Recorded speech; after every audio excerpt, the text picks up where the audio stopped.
Alam mo ba na para ikaw at ako ay gumaling, dapat mong aminin na may kasakit ka? Don't you know that? Hindi ka gagaling kung hindi mo inaamin sa sarili mo. Una sa lahat. Why? It's because that is the first step. Kung minsan we are so religious. Kamusta ka na? Okay lang ako. Malakas ako. But you're not. You're dying. Hello? Most especially in your spiritual life.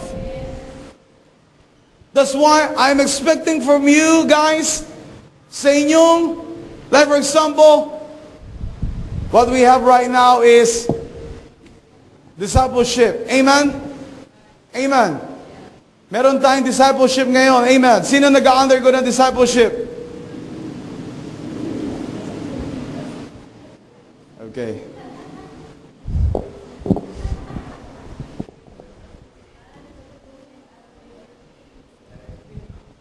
Siguro hindi nyo naintindihan yung tanong ko. Okay, mabilis lang yung salita ko. My last question is this. Sino ang nag-undergo sa inyo ng discipleship? No exempted. Whether ikaw ay nasa mentoring, you're still in the discipleship training.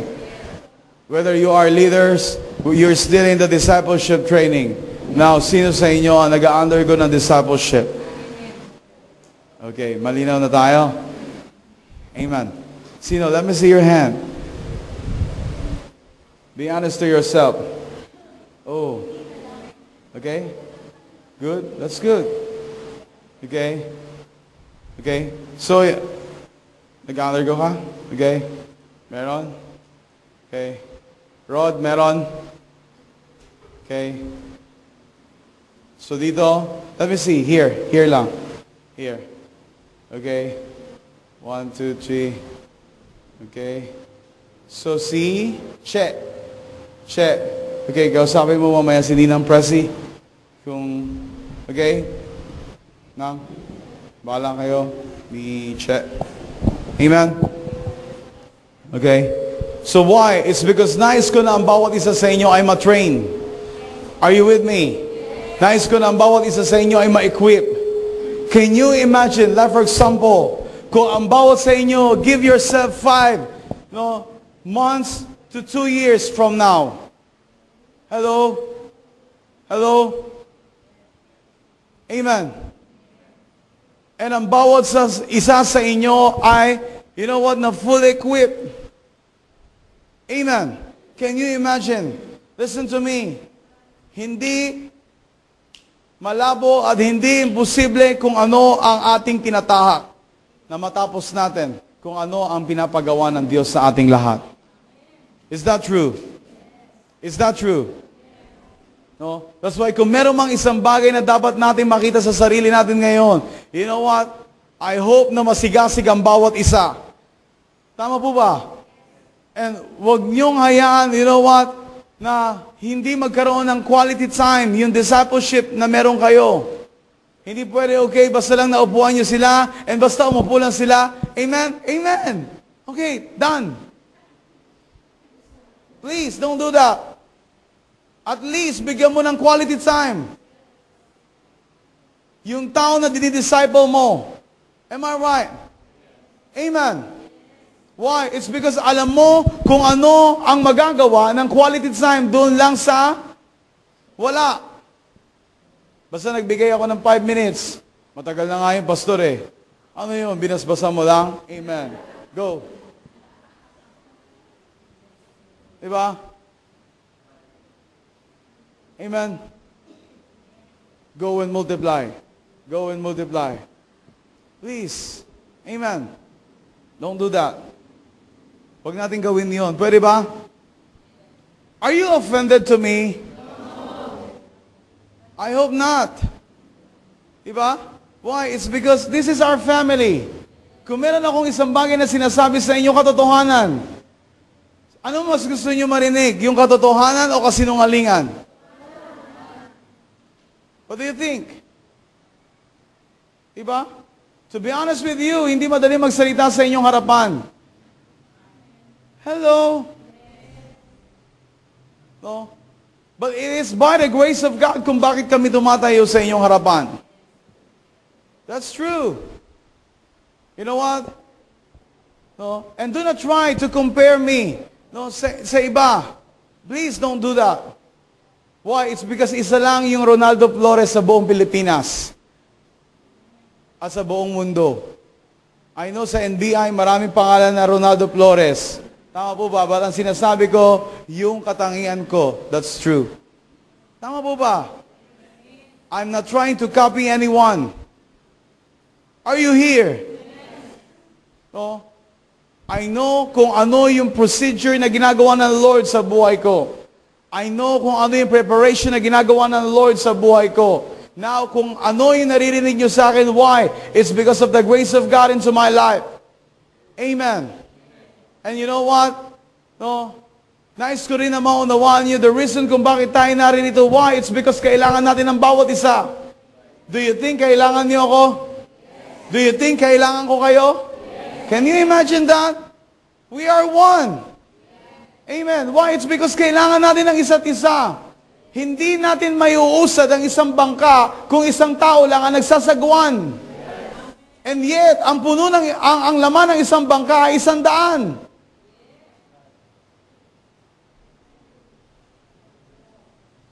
Mga 2 sagwan pa lang yung lawit na dila nun. Diba?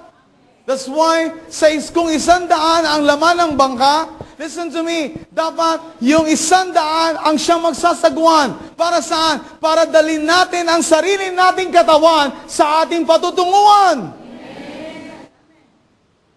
Hindi pwede, oy, pagod na ako, ikaw na lang magsagwan, pwede ba buhatin mo na lang ako? No. Why? It's because if you remember, if Jesus says, if you want to follow me, come on, if you want to follow me, you must carry your own cross. Kung gusto mong sumunod sa akin, bitbitin mo ang sarili mong krus. Bakit niya sinabi yun? Para ipako ka rin sa krus? No. It's already done. That's why sinabi niya, tetelestai. It is done. It is finished. Tama po ba? Hindi ibig sabihin, okay, go. Magdala ka rin ng sarili mong cross. Magpapako ka rin. No, hindi niya sinabi yon. Nung sinabi niya, follow me, ibig sabihin, sundan natin siya. Why? It's because he is the captain of the ship. That's why if you remember sa time ni Joshua, you know what? Hindi niya hinayaan si Joshua at lahat lamang lahat lamang ng Israelites ang makipaglaban. No! Meron siyang tinatawag na leadership. That's why, you know what? Dito mo makikita kung anong klaseng katangian meron ng Diyos. Ano yun? Hindi niya sinasabi, okay, go! Pero, listen to me, bago niya dalhin ang kanyang bayan patungo dun sa, dapat itong patunguhan siya mismo ang nagdadala nito. Siya mismo ang nangunguna sa kanilang harapan. That's why, one morning, nakita ni Joshua ang isang lalaki na may bit-bit na tabak at nakasuot na pandigma. Ang tanong ni Joshua, ikaw ba ay para sa amin o aming kalaban? Remember that? Ano ang sabi nung kanyang kausap?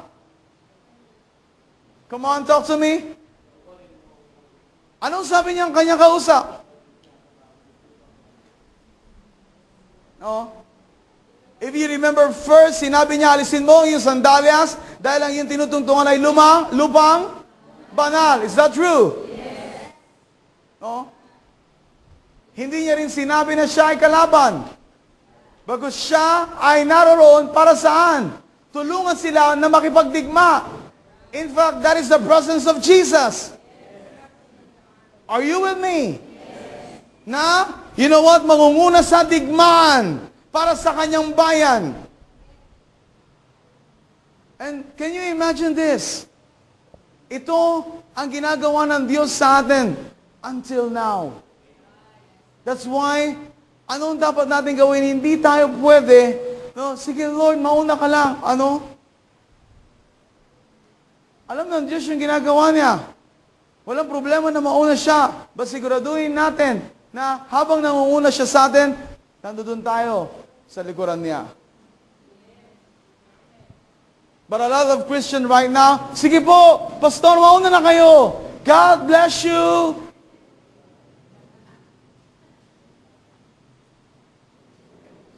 Thank you for the blessing. Amen. Na inyong nirelease. But you know what? More than that, we need your presence. It's because even my God can bless me. Are you with me? Without you, God can bless me. I'm not saying, no, hindi importante ang inyong presensya. Sinasabi ko lang yung realidad. It's because the source of my blessing is Him. But listen to me, this time, kailangan na Diyos na makita tayong iisa. But you know what? Nais ko na makita ninyo at maintindihan ninyo, merong isang bagay na dinidilang Lord sa ating buhay. Ano yung first, we need to take up. Ano yun? The spirit of religiosity in our lives. Para saan? Para makapenetrate totally ang alin? Ang salita ng Diyos. Ang salita ng katotohanan sa ating mga puso at isipan. Everybody look at me. Please look at me, sir. Look at me here. Okay? Isang bagay yung nais ko na maunawaan ninyo. Gusto ko na mag-isip kayo.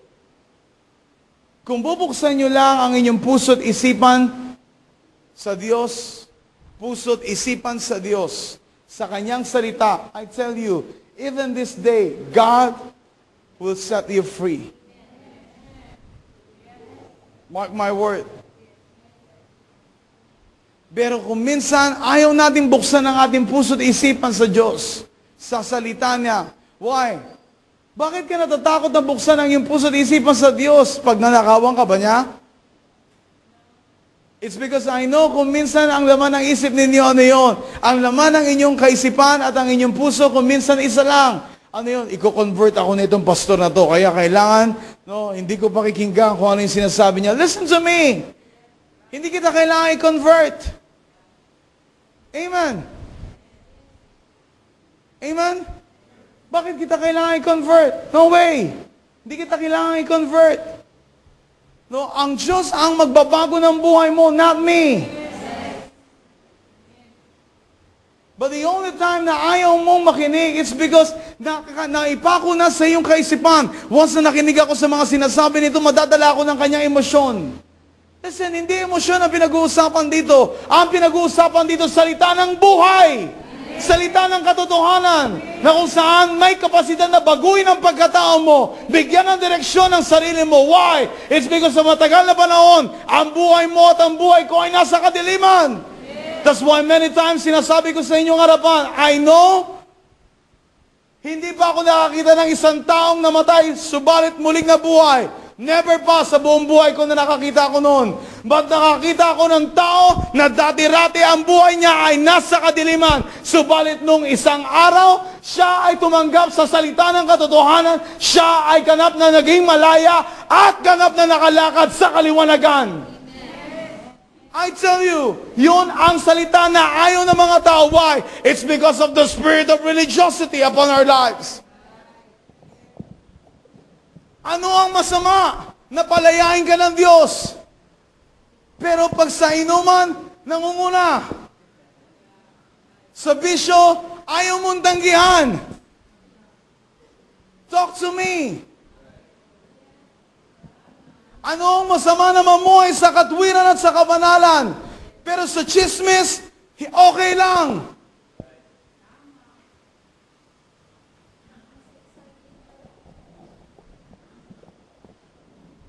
Sorry to say. But why? The reason kung bakit ko ito sinasabi is because God will set us free. For so many times, nais niya na ikaw at ako'y maging malaya every day of your life. Nais niya na maging malaya ka. You know, the reason, don't you know, can you understand? That's why we're still here in our introduction about, in our new topic now. Can you imagine that? Kung bakit hindi tayo ganong umuusad? Why?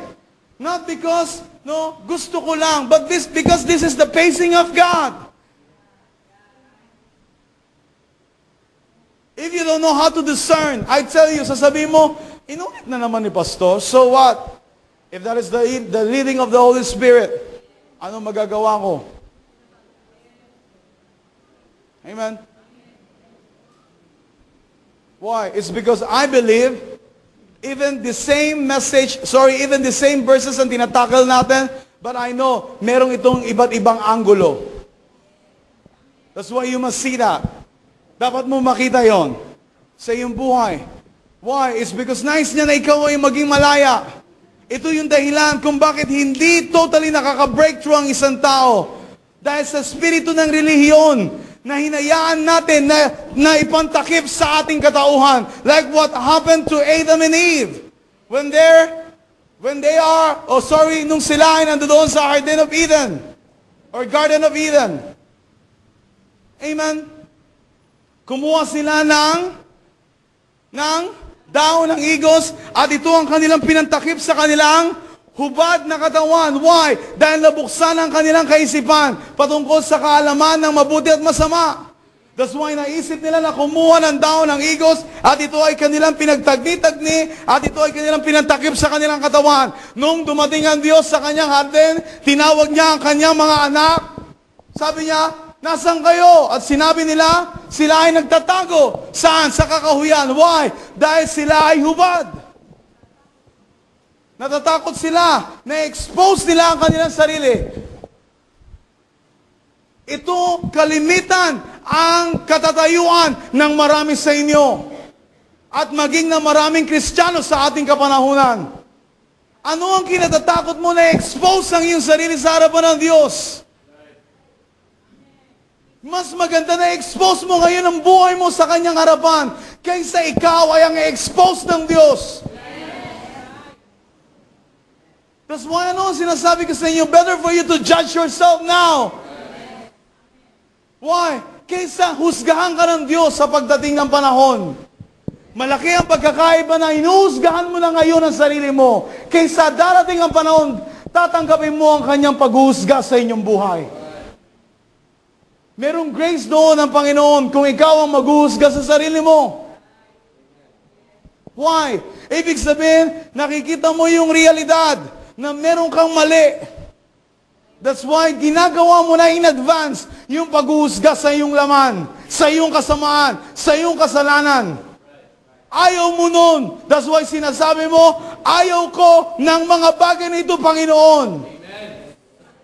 You are removing the spirit of religiosity in your life. Amen. Then that is the only time that God will set us free. Amen. That's why on this morning, right after our worship, God gave this word to me. What is that? To break every limitation. To break every boundaries into your life. Paano natin i-break yung limitasyon natin kung still nandoon tayo sa spirit of religiosity? We're still enjoying that in our lives. Sinasabi, praise the Lord, praise the Lord. And then after that, yung pa rin ang buhay natin.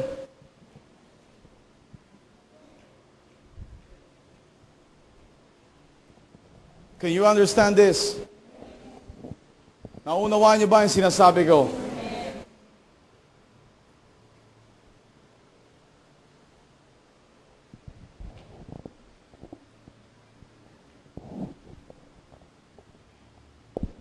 I don't know why God shipped me here on this message. Again. Are you with me? Because yesterday until this morning I asked him. He's so very quiet. I was thinking, you know what? Kung ano yung message, na naka-line up sa akin, susundan ko lang yon. That's why I keep on asking him. It's because para sa ilan, you know what, basta may message siya na okay na yon. But you know what, hindi yun ang importante. Ang importante yung mensahe ng Diyos. Why? It's because alam ko yun ang babago sa buhay ng bawat tao. Not my message, not my word, but only His word can change our life.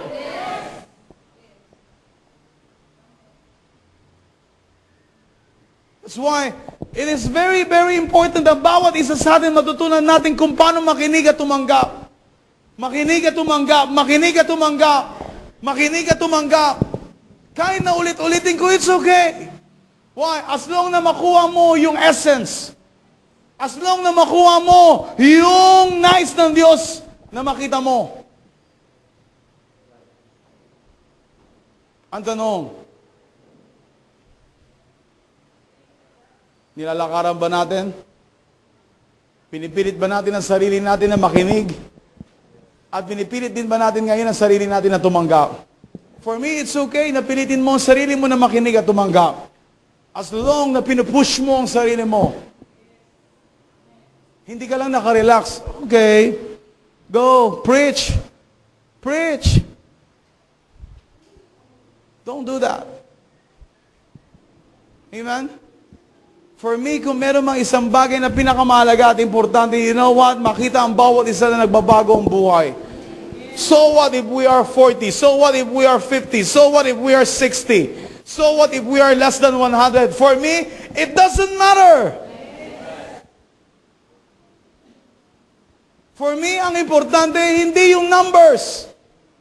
Ang importante para sa akin, listen to me, yung puso ng bawat isa, makita ng Diyos na meron totoong pagbabago. That's why right now, you make a strong decision. Gumawa ka ng matibay na desisyon. Na iwanan mo ang spirit of religiosity sa buhay mo na nagtatakip sa lahat ng ating kahinaan at kasalanan. You don't need that anymore. But ang kailangan mo sa buhay mo, the Spirit of God sa iyong sarili. Ang kailangan mo sa iyong buhay, His life. That's why learn how to receive His life. Learn how to receive His word. Learn how to receive His message. Why? As long na alam natin kung paano i-connect ang sarili natin, you know what? There is an importation sa buhay natin. That's why mapapansin mo, wow, noon ganito ako, ngayon mas nagiging malakas ako. Wow, ganito dati yung kahinaan ko, ngayon napagtatagumpayan ko na. Why? It's because that is the word of truth na bumabago sa buhay ng bawat isa sa atin. As long na ang puso at isipan ng bawat isa ay bukas sa kanyang salita. Amen. Can you say amen to that? Amen. Palakpakan natin ang Diyos.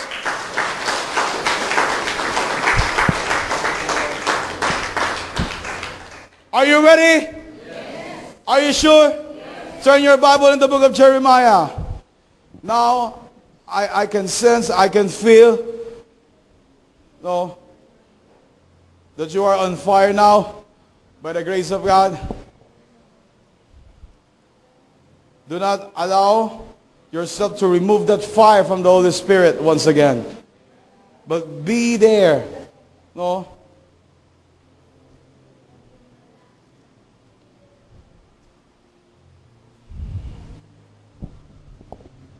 And then after this, we will continue in the book of John. Amen. Amen. In the book of John, sorry, later. That is for later. Sorry. Okay. Jeremiah 1. Thank you. Thank you. Jeremiah 1. Verse 10. Verse 10. Say amen if you are there. Okay, that's good. Hallelujah. Let's start to read verse 10. Ibinibigay ko rin ngayon sa iyo ang kapangyarihan sa mga bansa at mga kaharian. Sila ay bunutin at ibagsak, lipulin at iwasak, ibangon at itatag. Sino ang kausap dito ng Diyos? Who is Jeremiah? The prophet of God. Amen? Now, can you imagine siya bilang isang tagapagsalita o propeta ng Diyos sa kanyang kapanahunan? Ano ang kabilin-bilinan sa kanya ng Diyos? Tatlong bagay, if you remember. Anong sabi ganon? Ibinibigay ko rin ngayon sa iyo ang kapangyarihan sa mga bansa't kaharian. Is that true? No? Sa mga bansa at mga kaharian, sila'y bunutin at ibagsak, lipulin at iwasak, ibangon at itatag. Can you imagine this? Bunutin at ibagsak. Una, ang sabi diyan? Bunutin, ibagsak. The next one is lipulin at wasakin. Tama ba? And then the third one is ibangon at itatag. Can you imagine this? This is what we need right now. Tama po ba? Ito yung dapat mo makita ngayon sa sarili mo, sa buhay mo, upang makita mo na merong tunay na pag-asa. First, hindi ka pwedeng mamuhay sa dati mong pagkatao. That's why ngayon dapat mo makita sa sarili mo ang alin, ang mga bagay na ito. Nais ng Diyos na bunutin at ibagsak ang mga bagay na hindi naaayon sa iyong katauhan. That is the first thing na dapat mo makita every day. Do it. Alisin mo, bunutin mo, ibagsak mo, alisin mo, itapon mo. Ang alin? Alisin mo sa iyong sistema. Bunutin mo sa iyong pagkatao, sa iyong buhay, sa iyong sistema, ang mga bagay na alam mo na hindi kalugod-lugod sa Diyos. And then the second one is, sabi rito, lipulin at wasakin o iwasak. Pagkatapos mong alisin, ipunin mo to para hindi na uli maminsala pa sa iyo. So anong dapat mong gawin? Pagkalipon mo ito, anong gagawin mo? You know what? Iisantabi mo ito at wawasakin mo. Lubusan sa iyong buhay. And then the third one is, look at, sabi nito, ibangon at itatag. Ano ang ibabangon mo? Ang iyong sarili. Saan? Sa harapan ng Diyos. Did you get this? Ibangon mo at minsan pa, you know what? Itatag ang iyong sarili, ang iyong buhay. Ayon sa kanyang kalooban. Ayon sa kanyang kagustuhan. Ayon sa kanyang salita. Can you imagine kung paano magkakaroon ng totoong pagbabago sa iyong pagkatao? If you're going to read that in English translation,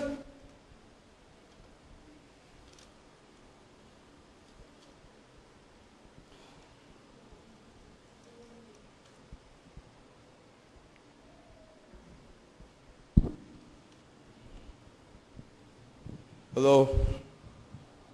Are you here?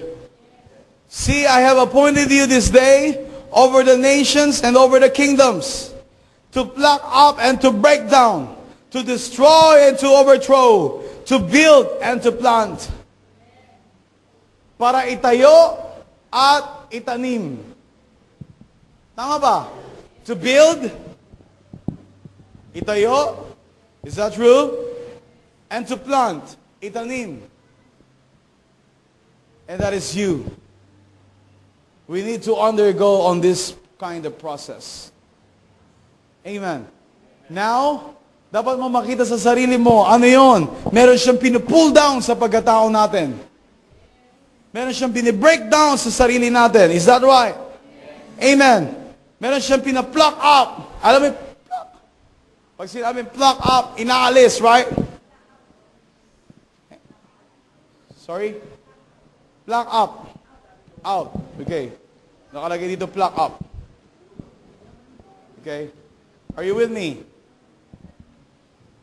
Okay. To pluck out and to break down. Amen? Sirain. To destroy and to overthrow. Are you with me? And last, sabi dito, to build and to plant. You know what? Ito ay nais ng Diyos na makita sa iyo. Nais ng Diyos na makita sa sarili natin. Ito mga bagay na ito. When we remove the spirit of religiosity in our lives, in our system, once na inalis natin ang spirito ng reliyon sa pagkatao natin, you know what? Nais ng Diyos na makita mo. Ito yung mga bagay na dapat mo pang alisin. Why? It's because ang spirit of religiosity ang nagtatakip sa ating puso't kaisipan para para hindi ma-expose yung mga bagay na dapat ma-expose ngayon. Paano tayo mapapalaya kung patuloy natin itong yakap-yakap sa ating buhay?